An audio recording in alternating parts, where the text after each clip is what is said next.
welcome to Makeup and Monarchies. My name's Tiffany. I am a cosmetologist, makeup artist, and lover of all things UK medieval history. This week we're going to talk about John of Gaunt, who I adore, and sometimes I change my opinion on these people after I do these, but I did not change my opinion at all about John. So with that being said, make sure you subscribe. Let's get right into it. We're jumping right into it. So John was born on March 6th of 1340 to Philippa of Hainaut and Edward III. So he was born in St. Bavos Abbey in Ghent, Flanders, while his parents were on campaign and trying to gain support in the 100 Years' War. He was the third surviving child, or a surviving son, of the pair. He had four older siblings: Edward, the Black Prince, Isabella, Lionel, and Joan. He learned, I should probably get going with this, shouldn't I? He learned military skills and princely etiquette from his older brother, Edward. At 2 years old, I need this light on, so it's gonna throw some weird. There we go. He was given the title Earl of Richmond by Daddy Edward. He was given red and green bedding, silk robes, and a household of servants. At 19, At 19, John married his third cousin, Blanche of Lancaster. Daddy Edward was trying to marry his son's two wealthy heiresses. They were married at Reading Abbey. So 2 years later, his father-in-law died, and John received half of his lands, the title of Earl of Lancaster, and became the greatest landowner in northern England. John also became 24th Baron of Halton and 11th Lord of Bolin. When Blanche's sister died in 62, John inherited the rest of the Lancaster property because Maud, his sister-in-law, died with no children. John was given the title of Duke of Lancaster on November 13th of 1362 by Daddy Edward. At this point, John owned at least 30 castles and estates across England and France. He maintained a household comparable in size and organization to that of a monarch. He owned land in almost every county in England, and an inheritance that made a net income of between 8,000 and 10,000 pounds a year, which would be between 170 and 213 million in income value, or 3.5 to 4.4 billion in relation to GDP, which is the gross domestic product. Now, before you go, what the fuck are you doing today? I saw this makeup look and I'm recreating it. Let's see how this goes. Kind of like a halo look, or like a glow, and I'm doing dewy skin today. So John and Philippa did not take long to start making babies. Their first child was born in 1360. It was a girl named Philippa. 2 years later, they welcomed a boy named John. John only lived to be 3, and he died in 1365. In 1364, they had another baby girl, Elizabeth. Their next son, Edward, was born a year later, but he passed away during the first year of his life. They had their next son in 66, another John. He only lived roughly a year as well. Another boy was born in the following year, and this son's name was Henry. Lastly, a girl was born in 68, and her name was Isabel. Isabel also lived a short life, dying as a baby. It was later that year that Blanche may have contracted the Black Plague, or Black Death, or post-child bed fever. Or it may have been another illness. She died on September 12th at Tutbury Castle in Staffordshire. John was overseas at the time of her death, so he journeyed back to England. A double alabaster tomb was commissioned for both him and Blanche. She was interred into St. Paul's Cathedral. Some years later, Geoffrey Chaucer wrote the Book of the Duchess, which was inspired by Blanche. Come the 70s and 80s, John was one of England's principal military commanders because of his rank. He was sent to Calais in 69 with Humphrey de Bohun and a small army and raided into northern France. In the summer of 70, John was sent to Aquitaine to help his older brother Edward and his younger brother Edmund. The three brothers were present at the siege of Limoges. John took charge in the operations and engaged in hand-to-hand fighting. After this, big brother Edward gave John the lieutenancy of Aquitaine and left for England. He tried to defend the duchy against the French, but lack of funds meant that he could do very little. He ended up resigning and going back to England in September of 71. But before he left, he married Constance of Castile at Roquefort near Bordeaux. Upon this marriage, John officially took the title of King of Castile and Leon on January 29th of 72. Okay, so now here comes the gossipy tea, or like the meat of the story, I guess, the good shit. John's personal / home life got a little interesting. There was a woman named Catherine Swinford who had come to work in the household of John's first wife, Blanche. Catherine was married to one of John's knights, and his name was Hugh Swinford. They had 4 children together, before Hugh died from the sweating sickness, and after his death she was left with no money. I'm just gonna deepen the outer corners of this and then blend that because it's a little on the heavy side. In the spring of 72, John and his father, Daddy Edward, helped her financially. It was probably around this time that John and Catherine began their affair. Their first child was born the following year, and it was a boy named John. In that same year, John and Constance welcomed their first only surviving child, Catherine. They did have another child together. It was a boy, but he died shortly after birth. So if you're new here and you haven't heard me talk about it, their love story just like lives in my soul. I don't know why. I guess you're gonna find out, but I just love the two of them. Come 1373, John's most notable achievement happened during the latter half of the year. He attempted to relieve Aquitaine by the inland route and led 9,000 mounted men from Calais on a great chevauchée from northeastern to southwestern France on a raid. Bold move and achieved next to nothing. This 4-month excursion was plagued by disease and starvation. I know this looks a little crazy right now, like the eyeshadow looks nuts, but once I do the liner at the end, it will be much better. So it was plagued by disease and starvation, threatened by French ambushes on all sides. John and his army battled their way through Champagne into Burgundy. They ransacked the countryside, and this weakened France's infrastructure. I'm going to just take this right here. This is what I'm gonna do in here, and just blend all this out because it's a little on the heavy side for me, like too stark. There we go. Oh my God, so much better.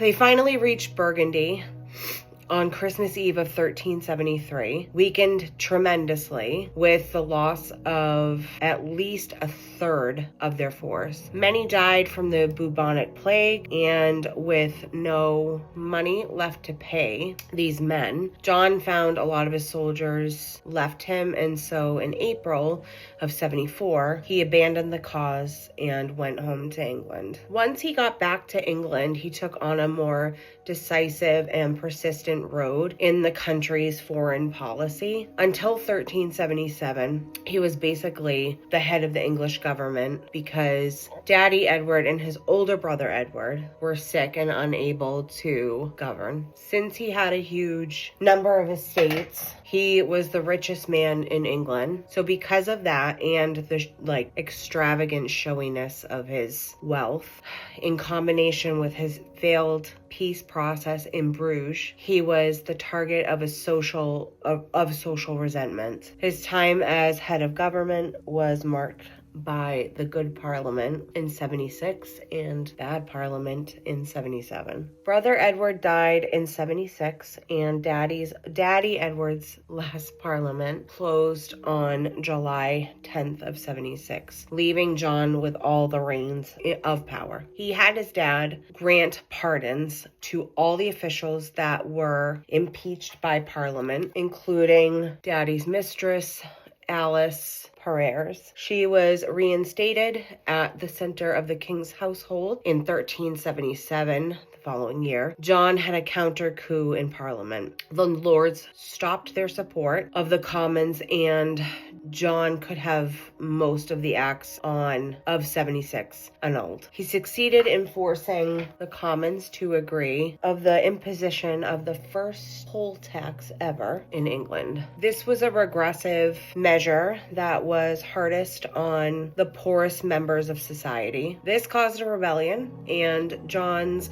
arms were reversed or defaced wherever they were displayed. He had to take refuge in and escaped across the Thames. Rumor mill was churning that John was going to seize the throne for himself after his father's death, usurping it from his nephew Richard. But there was no proof of this, and John left for his estates. It's this point I usually start powdering my face. However, I'm going for a more glowy look today, so we're not using any powder. So I'm just gonna blend out a little bit here. Not that I'm baking, I just want to blend that a little bit. At this time, I'm also not going to pink today because it's just feeling like this is a better color. At this time, John and Constance had another child, John, and they lost him after a year. John and Catherine, at this point, were up to 3 children, John, Henry, and Joan. Following the death of Daddy Edward, John helped prepare for the coronation of his nephew, Richard. On July 20th, Richard II confirmed the grant to Catherine of the Grinley and Wheatley estates. John and Catherine made their first public appearance in March of 78. This made the affair public knowledge, leaving nobody in doubt. Didn't go over well, which I'm sure is not shocking. It didn't go over well with the public. It didn't go over well with his family. Catherine was called a whore and a witch. What a mess. So after the failure of his expedition to St. Malo, later in 78, his reputation took a nosedive. Some of his possessions had been taken from him by the crown. 3 years later, during the Peasants' Revolt, John was nowhere near the middle of it, but was named as a traitor by the rebels and was to be beheaded as soon as he was found. The Savoy Palace was destroyed and burned to the ground. Lords that had once been friendly to him closed their gates to him, and he was forced to flee to Scotland and relied heavily on the charity of Robert II until the chaos was over. It was the same year, in January, that Catherine gave birth to their last child, Thomas. Because of the political pressure, the two ended their relationship, but Catherine was taken care of and housed in Lincoln. The split was for formal purposes. Catherine was still treated well by John's family and John himself. I'm going to jump off and do my mascara. So he went on an expedition to, don't judge my hands. He went on an expedition to Castile. John was still in a bit of a destitute situation. His funds were low and he wanted the throne. Because of his marriage to Constance, he was a claimant for the Castilian throne. John I of Portugal entered into an alliance with England, and it made it possible for John to land an army in Spain. And that he did on July 9th of 1386, along with 5,000 men and his wife Constance and their daughter. In early 87, a treaty was signed between John and the King of Portugal. The treaty was sealed with the marriage of John's oldest daughter, Philippa, to the Portuguese king. The campaign went from April to June of 87, and it was a complete failure. Many of John John's men died of disease and exhaustion. A lot of men deserted the army and rode into France. John ended up with a secret treaty with John of Trastamara, King of Castile, that stated John and his wife renounced all claims to the Castilian throne in exchange for a large annual payment as well as a marriage between their daughter Catherine and John of Trastamara's son Henry. I'm going to pop off to blow dry my hair. I'm going to be right. John left Portugal and went to Aquitaine.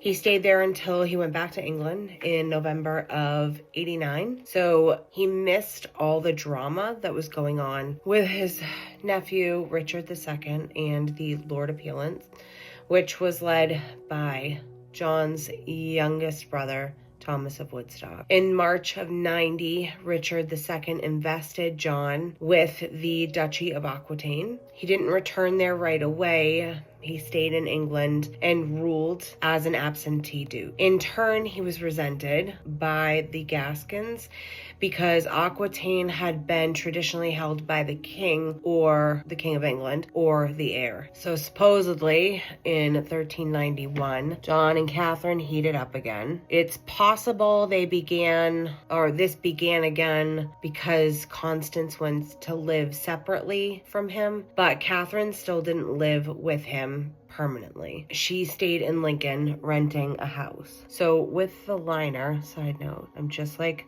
kind of going where that oh my god, my hands are awful, where the dark shadow ends and then stopping where that frosted color is and then just continuing in the corner and then again up top. I feel weird not doing a cat eye today or a wing liner. This is unheard of for me. So Constance died on March 24th of 1394. She was about 39-40 and she died in Leicester Castle in Leicestershire. She was buried at the Church of the Annunciation of Our Lady of the Newark. John spent almost a year in Gascony. So John was in Gascony from 94 to 95. He needed to support his position in the face of threats. I'm doing something different with my lips today. So he needed to stay in Gascony to support his position. No, this looks weird, but trust the process. In the face of threats of succession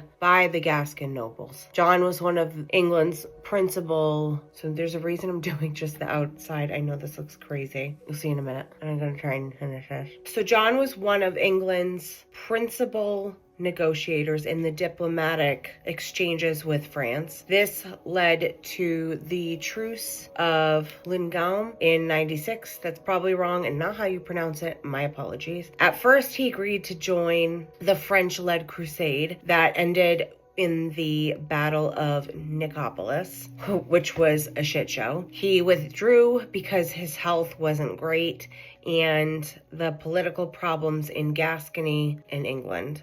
John and Catherine were married on January 13th of 1396 at Lincoln Cathedral. After, they went north and settled at Pontefract Castle for some time. In April of that year, Catherine appeared at court at the celebration of St. George's Day. Thomas of Woodstock and his wife, Eleanor de Bohun, were outraged. Their marriage didn't have any documentation of approval from the Pope, just verbal permission. The worry was that it would be challenged and annulled. Come September, Pope Boniface the Ninth declared the marriage valid by bull and legitimized their children. The next 3 years, John had a role of valued counselor of the king and loyal supporter of the crown.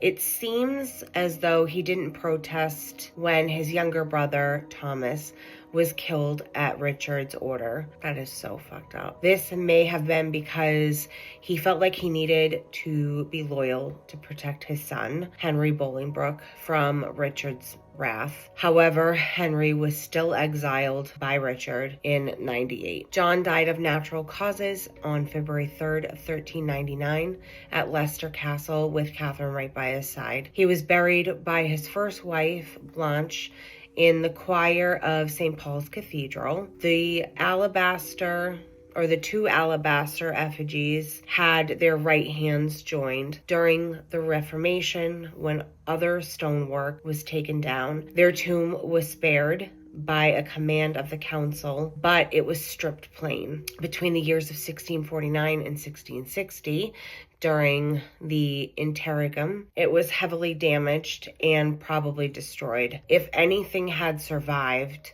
it was destroyed during the Great Fire of London in 1666. Let's just get right into fun facts.